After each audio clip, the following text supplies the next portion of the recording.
Good morning, hockey fans. This is Stephen Heisler with juniorhockey.io, the Victorious Hockey Company, and the absolutely insane Junior Hockey Discussion Group on Facebook. You are watching the Junior Hockey Morning Show.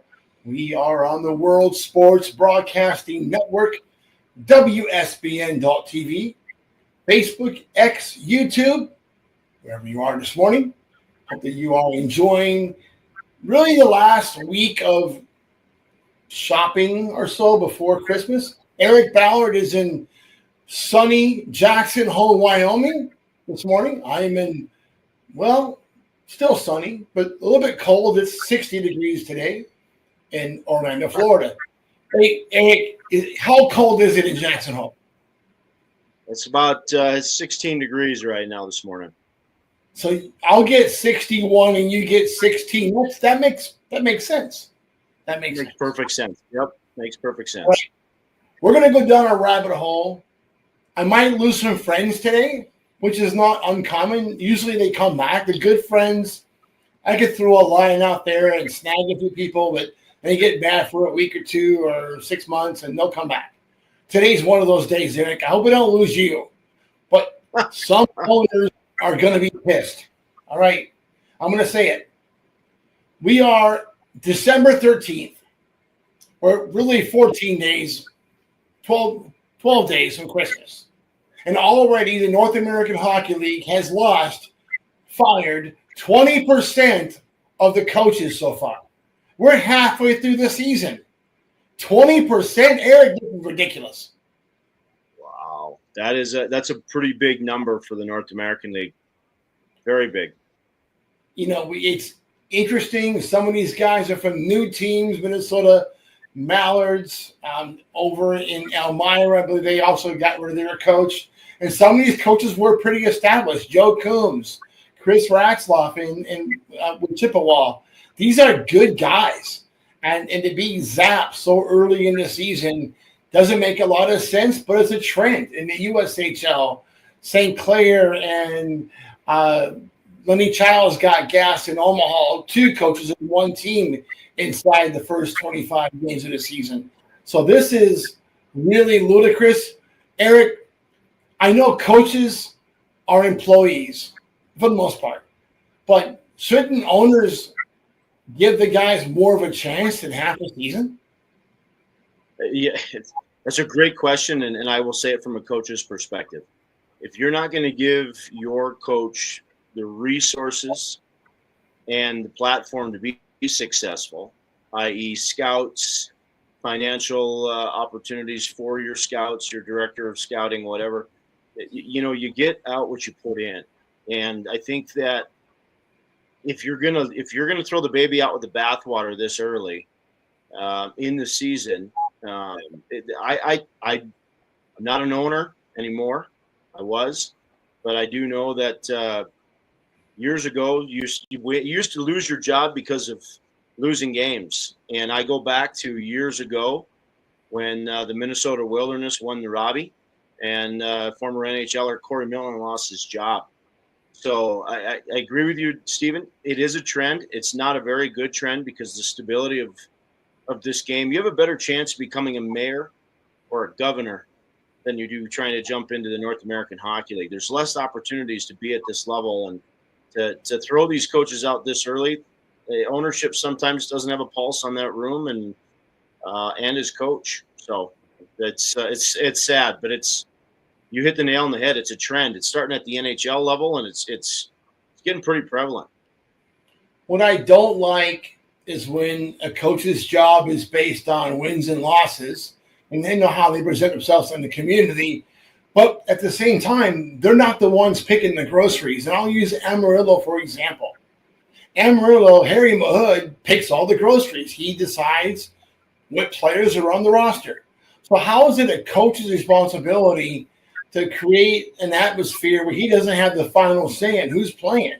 Even who's playing in a game, that's a recipe for disaster. If a chef has a restaurant, gets hired to be in the restaurant, and he's not the one going out and getting the groceries, how do you expect that guy to cook a quality meal? Same thing goes to hockey. Eric? Yeah, I think, you make a good point. I think the one thing that's interesting is, there's some programs that the GM picks the team. But I also believe the GM and the head coach have communication. They know what they're looking for, the philosophical and the characteristics for each player that they tender, draft, or trade for. Very few organizations have that communication between GM and coach.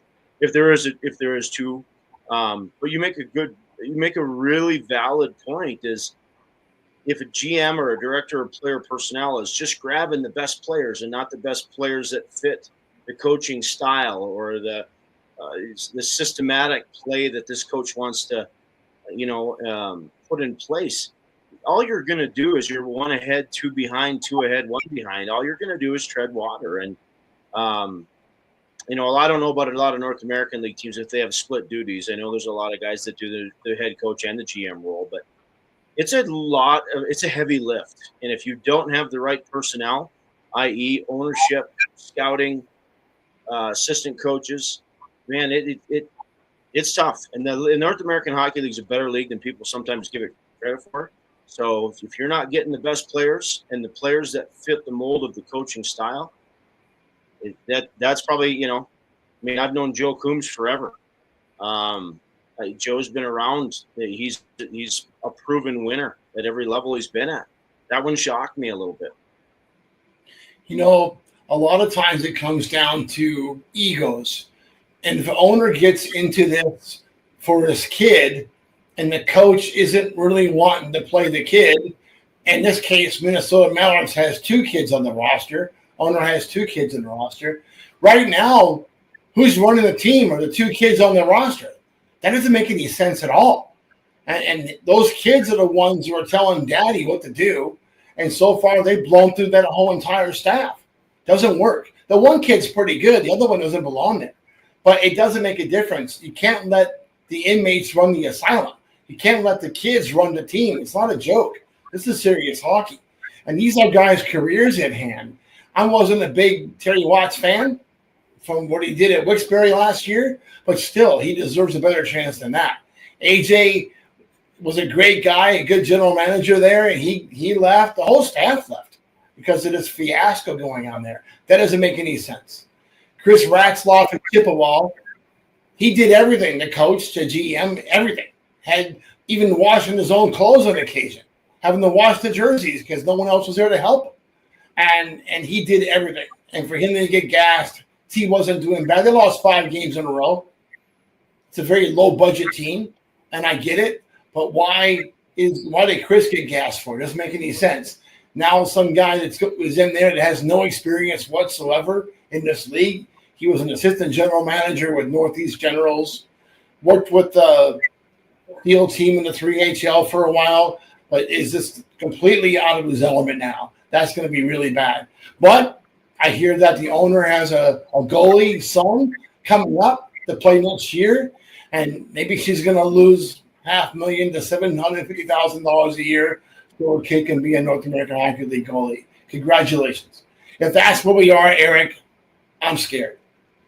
Yeah, we should be in as a junior. I mean, obviously everything is upset from the CHL to the NIL to the NCAA. It's I don't know if it's true, but I saw a snippet, and I think it's been deleted already, that the Muskegon Lumberjacks are going to the OHL. And then I clicked on the link, and the page has been deleted. We are in a absolutely uncertain times, and I think this is the interesting. This was what I would challenge some of the owners. What did you get in the ownership business for? I mean, if you bought a hockey team, a junior hockey team, to provide an opportunity for your child, fine. But I think sometimes the novelty of owning a junior team sometimes overtakes maybe the intellectual part, that it's a lot of work.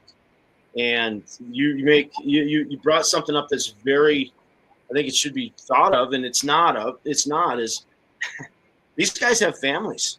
They have kids. They have ex-wives. They have child support. They have new wives.